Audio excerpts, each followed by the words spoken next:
Monastery of the Seven Forms, Calistril 27, 4586 AR. Take a deep breath, my lady. Now push! She gasped and squirmed. Pallor had taken her face, while the beads of sweat trickled down her forehead and slid down to the chin, mingling with tears on the way. She closed her eyes and wrung the hands on the sheets before obeying the midwife. An immense wave of pain went through her body, ripping out a muffled scream. She felt something between her legs, and it did not seem to be the midwife's hands.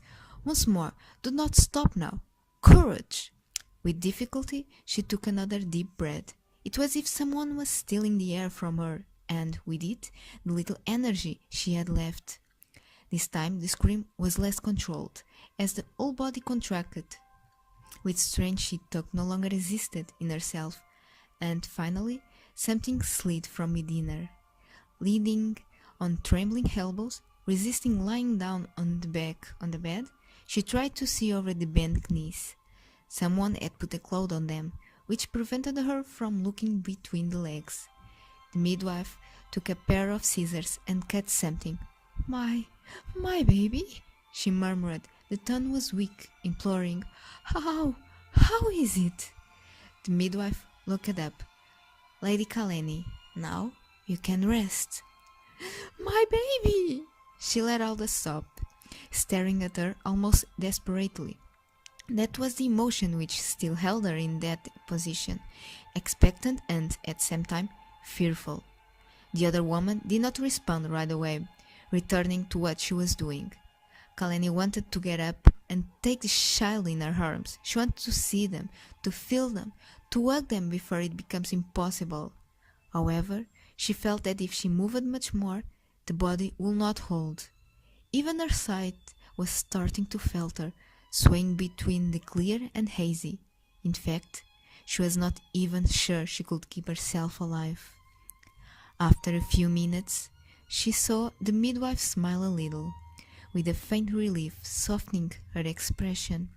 "He's a boy, and he's alive," she said, picking up a small being and wrapping it in a woolen shawl. The winter chill got inside through the cracks of the underground city, trying to freeze the houses. Not far from the bed, a herd tried to fight it while lighting up part of the room. When the little one was taken to her side, the young woman peered at him, with the craving tightening on her chest. Despite the blood that still stained him, the little face, with closed eyes, was extremely pale. She could see the hesitation of the midwife now. In another child, he might have been confused with a dead body.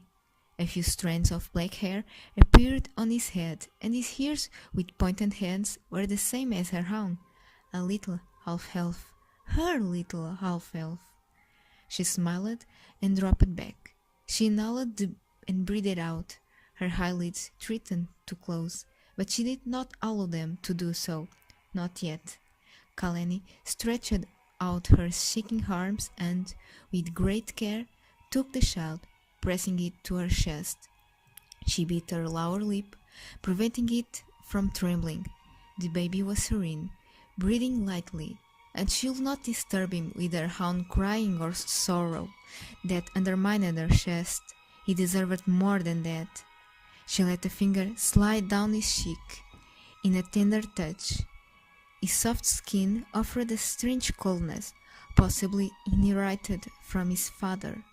"My little Ayalal," she murmured, offering him a kiss on the forehead.